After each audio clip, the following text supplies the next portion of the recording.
Friends, पिछले भाग में आपने पढ़ा था वैशाली ने आत्महत्या की कोशिश के बाद भी कभी ऐसा नहीं किया था।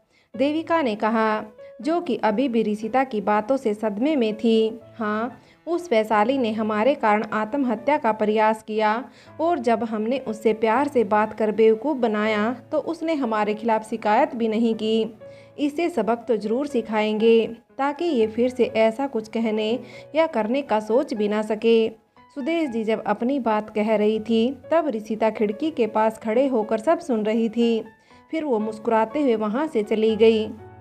ऋषिता गौरव का घर। ऋषिता कमरे में जाकर पढ़ने लगी थी तभी उसे गौरव की बाई की आवाज़ सुनाई देती है। लगता है आज मेरी किस्मत में शांति से पढ़ाई करना लिखा ही नहीं है। जब तक माँ बेटी अपनी आप बीती सुनाते हैं तब तक तो पढ़ लूँ, मन में सोचती ऋषिता फिर से किताब में मुँह छुपाकर पढ़ने लगती है। गौरव आते ही सीधा अपने माँ के कमरे में जाता है। माँ, आपने बुलाया? कुछ ज़रूरी काम था? हाँ बेटा, आज मन बहुत परेशान हो गया, इसलिए देविका से कहा तुझे फ़ोन कर बुलाने के लिए। सुदेश जी अपनी आवाज़ में भरसक दुख प्रकट करने की कोशिश की।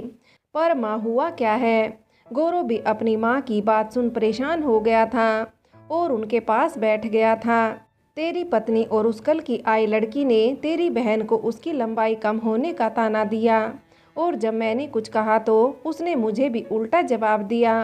हाँ भाई, उन्होंने बहुत बुरी तरीके से बात की। देविका ने सुदेश जी का समर्थन किया। पर माँ, ऋषिता तो आपकी ही पसंद है और आपकी खुशी के लिए तो ये विवाह हुआ है। गौरव ने नजरें नीची कर पहली बार सुदेश जी को जवाब दिया था। मेरी खुशी के लिए? ये सब मैंने तेरी खुशी के लिए किया था, क्योंकि मैं चाहती थी तेरी पत्नी सर्वगुण संपन्न हो और आज तो मुझे ही सुना रहा है। सच कहते हैं लोग, पत्नी आने पर बेटा बदल जाता है। वो माँ से ज़्यादा अपनी पत्नी को मानता है और तूने आज इसे सच साबित कर दिया। इससे पहले गौरव कोई सवाल करता, ऋषिता अपने हाथ हटाकर अपने आंसू पोंछने का अभिनय करती है। आपको क्या लगा मैं आपको रोती हुई मिलूंगी? कभी नहीं। ऋषिता ने उंगली पर आंसू दिखाते हुए कहा। ये सब क्या नाटक है? गौरव ने गुस्से में कहा। अभी आप उस कमरे में एक अभिनय देख कर आए तो मैंने सोचा अपने अभिनय की एक झलक मैं भी आपको दिखा दूं, ताकि पता तो चले आपको सत्य और छल में अंतर ज्ञात होता है या नहीं। वैसे मैं रोने वालों में से नहीं हूँ। हर समस्या से लड़कर उसका हल तुम तो रुलाने वालों में से हो, है ना? ऋषिता की बात बीच में काटकर गौरव गुस्से में चीखा। मैंने किसी को रुलाया नहीं और ना ही किसी से कुछ कहा। मैं बस अपनी पढ़ाई कर रही थी। इस बार ऋषिता ने पूरी संजीदगी से जवाब दिया। पर तुम्हें पढ़ाई करनी क्यों है? गौरव का गुस्सा अब भी सातवें आसमान पर था। क्योंकि मैं वैशाली नहीं हूँ, ऋषिता ने सीधे गौरव की आंखों में देखकर कहा। ऋषिता, गौरव ने इतने गुस्से में कहा कि उसकी आवाज़ इस बार बाहर तक गई थी। पानी पी लीजिए वरना चिल्लाने से गला खराब हो जाएगा। ऋषिता ने गौरव को पानी का गिलास दिखाते हुए शांत स्वर में कहा। फिर मेरी पूरी बात ध्यान से सुनिए, क्योंकि आधा सत्य और आधा ज्ञान हमेशा हानिकारक ही होता है। पहले तुम बताओ, इस सब में वैशाली को बीच में लाने का क्या मतलब? गौरव अब भी वैशाली की बात पर गुस्से में था। वैशाली के नाम ने उसके गुस्से की आग में घी का काम किया था। क्योंकि आपकी माँ को एक सर्वगुण संपन्न बहू चाहिए। अब क्योंकि वैशाली सांवली थी इसलिए उनकी कैटेगरी में फिट नहीं बैठती थी। फिर उन्होंने मुझे चुना क्योंकि मैं दिखने में अच्छी हूँ। मगर अब वो चाहती है कि मैं अपने सारे सपने, अपनी सोच सब छोड़कर बस इस परिवार के बारे में सोचूं। मुझे कोई आपत्ति नहीं है। इस घर की बहू होने के सारे कर्तव्य मैं हमेशा पूरे दिल से निभाऊंगी। मगर उसके लिए मैं अपने सपनों की कुर्बानी देकर चाबी से चलने वाली गुड़िया नहीं बनूंगी। मेरी अपनी सोच है और मेरे अपने फैसले। पर इस सब में वैशाली का क्या मतलब? गौरव की बात सुनकर ऋषिता ने अपने सर पर हाथ रख लिया।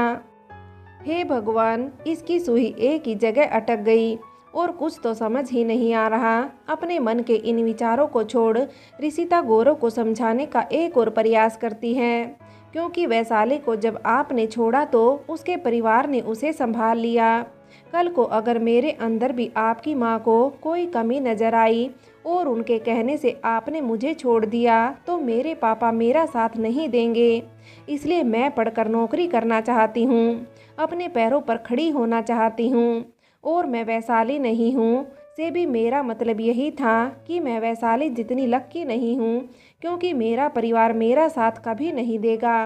पर तुम्हें नौकरी करनी ही क्यों है? गौरव ने झल्लाहट में कहा। और अगर तुम फिर भी नहीं मानती हो तो मैं अभी तुम्हारे पापा को फ़ोन कर सब बता देता हूँ, फिर वो ही तुम्हें अच्छे से समझाएंगे। गौरव ने फ़ोन निकाला और दरवाजे की ओर बढ़ने लगा। तभी उसे अपनी माँ की आवाज़ सुनाई दी, जबकि सुदेश जी उस कमरे में नहीं थी और आवाज़ रिसिता की ओर से आ रही थी। गौरव जैसे ही पीछे मुड़ा, उसके पैरों तले की ज़मीन खिसक गई। रिसिता के हाथ में उसका फ़ोन था। उसके फ़ोन पर एक वीडियो चलाया हुआ था जिसमें सुदेश जी और देविका वैशाली के आत्महत्या के बारे में बात कर रही थी। पिछले भाग में जब रिसिता खिड़की के पास खड़ी थी तब उसने सिर्फ सुना ही नहीं बल्कि वीडियो भी बनाया था। ये सब क्या है? गौरव वीडियो देखकर बौखला गया था। रिसिता ने बड़े आराम से वो वीडियो बंद कर दिया।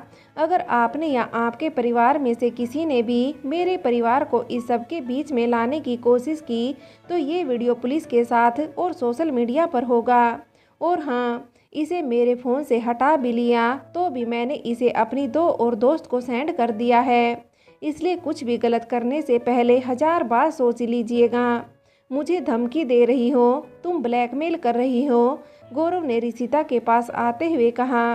पर रिसिता डरने की जगह अब भी उसकी आंखों में देखकर बात कर रही थी। मैं ऐसा कुछ नहीं करना चाहती थी। मुझे लगा था आप मुझे और मेरी बात को समझेंगे, मगर जो लड़की आपके लिए हंसते हंसते हर दर्द बर्दाश्त करती रही, जिसके साथ गलत होता देख उसे आंसू बहाते देखते रहे, जब आप उस लड़की को आप नहीं समझ पाए, उसके लिए अपने परिवार के खिलाफ जाना तो दूर उन्हें समझाने का प्रयास तक नहीं किया, तो फिर मैं तो आपकी ज़िंदगी में कुछ ही दिन पहले आई हूँ। मेरे लिए भला आप क्यों कुछ समझेंगे या किसी को समझाएंगे? इसलिए मैं भी इन सब में अपना समय बर्बाद नहीं करना चाहती। मुझे अब रात का खाना बनाना है। भले ही मैं सर्वगुण संपन्न ना सही, पर बहू तो हूँ। अपने परिवार को खाना खिलाना भी मेरा कर्तव्य है। रिसिता गौरव को जवाब देकर कमरे में जाने लगी। अचानक वो मुड़कर वापस आई। मिस्टर गौरव, मैंने आपसे कहा था मैं वैशाली नहीं हूँ। वो सिर्फ परिवार को लेकर ही नहीं था बल्कि भावनाओं को लेकर भी था। मैं इमोशनल हूँ पर इमोशनल फूल नहीं।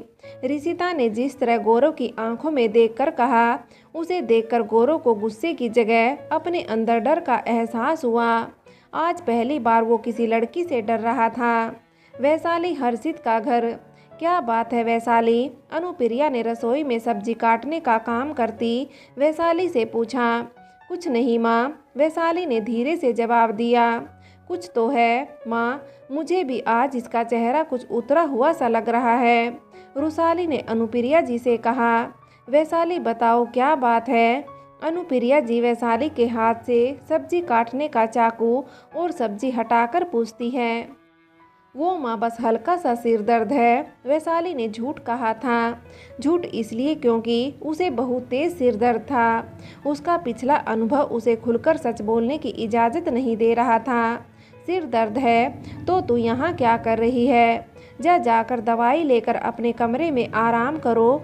हाँ, और मैं एक अच्छी सी चाय बनाकर लाती हूँ, उससे तुम्हें आराम मिलेगा। फिर भी ठीक ना हो तो देवर जी भी आ गए हैं, उनसे थोड़ा सिर की मालिश करवा लेना। रुसाली ने वैशाली को छेड़ते हुए कहा। रुसाली, तू अब तक यहीं खड़ी है, जाकर आराम करो बेटा। अनुप्रिया जी ने वैशाली को वहीं देखकर सवाल किया। वो माँ, मैं ऐसे कैसे? मेरा मतलब है अभी तो सब काम बाकी है। वैशाली की आवाज़ में झिझक थी। हे भगवान, इस समय भी तुझे काम की पड़ी है। अनुप्रिया जी ने वैशाली का हाथ पकड़ रसोई से बाहर लाते हुए कहा। अभी सीधा अपने कमरे में जाओ और खुद आकर रसोई में खाना बनाने लगी। वैशाली जैसे ही कमरे में आई, हर्षित दरवाजे के पीछे ही खड़ा था और उसने वैशाली के आते ही दरवाज़ा बंद कर दिया। अरे, आपने दरवाज़ा क्यों बंद कर दिया? वैशाली ने हर्षित से नाराज होकर कहा, वो तुम नहीं समझोगी, मुझे समझना भी नहीं है। वैशाली ने हर्षित की बात काट कर कहा, आप पहले दरवाज़ा खोलिए। ठीक है, खोल देता हूँ, पर उसके बाद कुछ गड़बड़ हुई तो तुम्हारी जिम्मेदारी होगी। हर्षित ने दरवाज़ा खोलते हुए कहा, मुझे क्या मतलब, वैसे भी मेरा सिर दर्द कर रहा है और माँ ने मुझे चॉकलेट। हर्षित ने वैशाली के सामने चॉकलेट रख दी, जिसे देखकर वो अपनी बात कहना ही भूल गई और उसके मुंह से बात की जगह चॉकलेट निकल गया। हर्षित उसकी इस हरकत पर हंसते हुए उसके सामने बैठ जाता है और चॉकलेट का रैपर फाड़ने लगता है। आप क्यों फाड़ रही हैं? मैं कोई बच्ची थोड़ी हूँ, मैं खुद से फाड़ सकती हूँ। वैशाली चॉकलेट देखकर अपना सिर दर्द भूल अब हर्षित से बात करने लगी थी। बच्ची नहीं, तुम तो चालाक हो, अकेले ही पूरी चॉकलेट खाना चाहती हो। ये चॉकलेट तो आधी मेरी और आधी तुम्हारी है। हर्षित ने उस डेयरी मिल्क से एक टुकड़ा वैशाली की ओर बढ़ाते हुए कहा, देखो खानी है तो ठीक, नहीं तो फिर मैं अकेला भी खा सकता हूँ। हर्षित की बात पर वैशाली ने अपना मुंह खोल दिया। हर्षित वैशाली के मुंह के पास चॉकलेट का पीस लेकर गया और फिर अपना हाथ झट से पीछे कर वो पीस अपने मुंह के पास ले आया और मुंह खोलकर ऐसे दिखाने लगा जैसे वो उसे खाने वाला हो। हर्षित की इस हरकत पर वैशाली का मुंह फूल गया तो हर्षित ने वो पीस वैशाली की ओर बढ़ा दिया, जिसे थोड़ा नखरा दिखाने के बाद वैशाली ने खा लिया। काश कोई मुझे भी ऐसे खिलाता, हर्षित ने मासूम सा चेहरा बनाकर कहा, जिसे देखकर वैशाली को हंसी आ गई और उसने चॉकलेट का एक पीस तोड़कर हर्षित को खिलाया। फिर तो एक दूसरे की आंखों में खोकर उन दोनों ने एक दूसरे को चॉकलेट खिलाना तब तक जारी रखा जब तक उन्हें किसी के रोने की आवाज़ सुनाई नहीं दी। हर्षित और वैशाली ने देखा तो पीहू दरवाजे पर खड़ी होकर रो रही थी। मैंने कहा था ना, कुछ गड़बड़ हुई तो उसकी जिम्मेदारी भी तुम्हारी होगी, हर्षित ने पीहू को देखते हुए कहा। वैशाली ने हर्षित को आश्चर्य से देखकर कहा, जो अब भी बात को समझने का प्रयास कर रही थी। हर्षित ने वैशाली को देख बेचारगी से सिर हिला दिया और फिर कसकर आंखें बंद कर ली, क्योंकि पीहू अब रोते हुए हॉल में चली गई थी, जहां से उसकी आवाज़ घर के हर सदस्य को सुनाई दे रही थी। गौरव उदास और परेशान चेहरा लेकर सुदेश जी के कमरे में जाता है। क्या हुआ, तू परेशान दिख रहा है? उसने तुझे भी कुछ उल्टा सीधा बोल दिया? अगर ऐसा कुछ किया तो अभी के अभी उसके पिताजी को फ़ोन लगा, अब वो ही इसकी अकल ठिकाने लगाएंगे।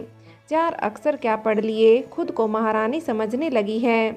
सुदेश जी गौरव को देखते ही धारा प्रवाह बोलना शुरू कर देती है, मैं ऐसा कुछ नहीं करने वाला, खबरदार जो आप लोगों ने कुछ उल्टा सीधा किया तो। गौरव के गुस्से का ज्वालामुखी जो परेशानी और दुखी के मलबे में दब गया था, वो अपनी माँ की बातें सुनकर फट पड़ता है। जीवन में पहली बार गौरव ने अपनी माँ से ऊंची आवाज़ में बात की थी। क्यों भाई, ऐसा भी क्या बोल दिया उसने जो आप इतने कम समय में इतना बदल गए? देविका ने व्यंग करते हुए कहा। देविका की बात पर गौरव गुस्से से उसकी ओर बढ़ा। बस तुम्हारी इसी आदत के कारण ये सब हो रहा है। थोड़ा बोलने से पहले सोच भी लिया करती कब और कहाँ बोल रही हो, तो आज ये सब नहीं होता। अब बताइएगा भी क्या हुआ? सुदेश जी देविका और गौरव के बीच में आकर खड़ी हो गई थी। होना क्या था, आप दोनों जब अपनी महानता का गुणगान कर रही थी तब उसने चुपके से आप दोनों का वीडियो बना लिया था। उसमें आप दोनों बड़ी शान से बता रहे हैं कि कैसे आप दोनों के कारण वैशाली ने आत्महत्या की कोशिश की थी। और तो और उसने उस वीडियो को अपने दोस्तों को भी भेज दिया और कहा है अगर हमने उसके परिवार को कुछ कहा तो ये वीडियो पुलिस के साथ सोशल मीडिया पर भी डाल देंगे।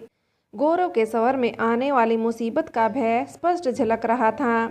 मतलब अब उस चिट्ठी के साथ वीडियो भी है, देविका ने बेख्याली में बोल दिया और उसकी इस बात ने गौरव के कान खड़े कर दिए। कौन सी चिट्ठी? गौरव ने देविका को देखकर सवाल किया, पर देविका ने भय के कारण कोई जवाब नहीं दिया।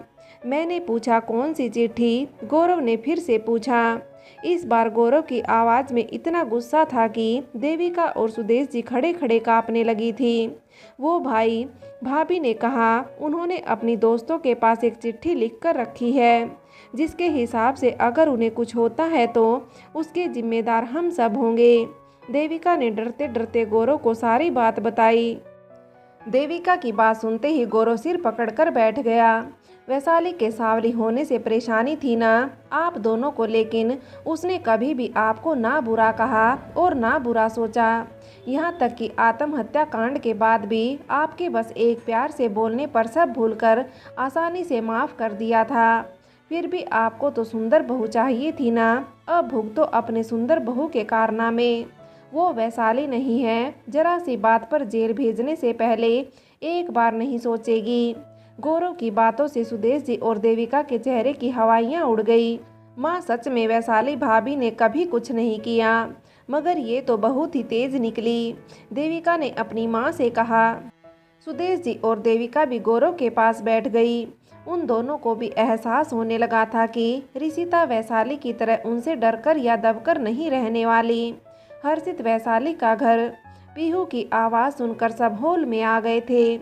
हर कोई उसे चुप कराने की कोशिश कर रहा था। हमारी पीहू को किसने डांटा, एक बार मुझे बताओ, दादू उसे डांटेंगे। हर्षित के पिता ने पीहू को बहलाने का प्रयास किया, फिर भी पीहू रोए जा रही थी। पीहू बेटा, मुझे बताओ क्या हुआ, रुसाली ने भी पीहू से पूछा। फिर भी मामला वहीं ढाक के तीन पात ही रहा।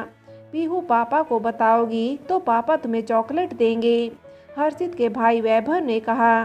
पीहू ने पापा की बात सुनकर झट से रोना बंद कर दिया। मुझे तो वही चॉकलेट चाहिए जो चाचू चाची को खिला रहे थे। पीहू की बात सुनकर सब हर्षित वैशाली को देखने लगे। वो दोनों शर्म से चेहरा झुकाए खड़े थे। वो मुझे दवाई खानी है, वैशाली ने बिना ऊपर देखे कहा और कमरे में चली गई। वो मेरा फ़ोन बजा, हर्षित ने जैसे ही उठाया उसके हाथ में था, मतलब फ़ोन चार्ज पर लगाना था। हर्षित भी बिना सबको देखे कमरे में चला गया। हर्षित पलंग पर बैठकर गहरी सांस लेता है। हर्षित और वैशाली एक दूसरे को देखते हैं। कुछ देर बाद अचानक दोनों हंसने लगते हैं। खाने के समय वैशाली बड़ी मुश्किल से खाना खा पा रही थी। सब उसे और हर्षित को देखकर हंस रहे थे। फ्रेंड्स, आगे की कहानी के लिए कहानी का अगला भाग देखें।